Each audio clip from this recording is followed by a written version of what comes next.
Tepangkeun wasta abdi Najla Sakira ti kelas 11 MIPA 8 bade ngadugikeun diantara kanggo pancen bahasa Sunda.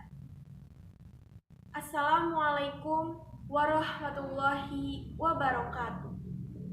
Alhamdulillahirabbil alamin wa bihi nasta'inu ala umuri dunya waddin wassalatu wassalamu ala asrofil anbiya'i wal mursalin wa ala alihi wa sahbihi ajmain.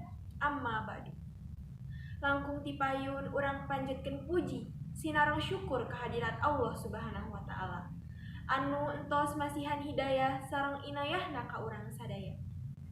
Ibu bapak guru bahasa Sunda anu kusim kuring dipika hormat sareng rerencangan sadaya anu kusim kuring dipika cinta.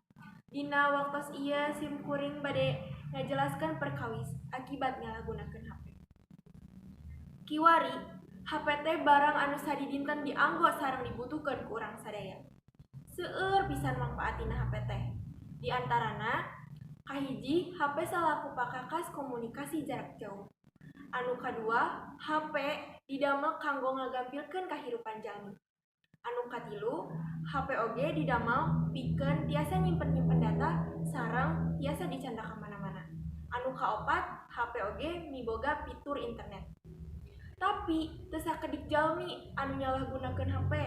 Contohna, anu kahiji fitur internet dina HP bisa ngundang urang madorot. HP tiasa dijadikeun jalan kanggo kajahatan sapertos pembulian, nyedap akun batur, sareng kajahatan-kajahatan anu sanesna. Anu kadua, fitur game dina HP oge ngaruhan. Utamina kanggo para pelajar. Akibatna prestasi nurun sareng hilap kanggo waktos kanu diajar. HP oge tiasa dijadikeun kanggo niron dina waktos ujian. Salian anu tos disebatkeun tadi, masih seueur anu sok nyalahgunakeun HP. Kumargi ku kitu, hayu urang sadaya mangpaatkeun HP pikeun kasayan. Mung sakitu biantara ti sim kuring bilih aya cariosan anu teu marenah dina manah nyuhunkeun dihapunten. Billahi taufiq wal hidayah. Wassalamualaikum warahmatullahi wabarakatuh.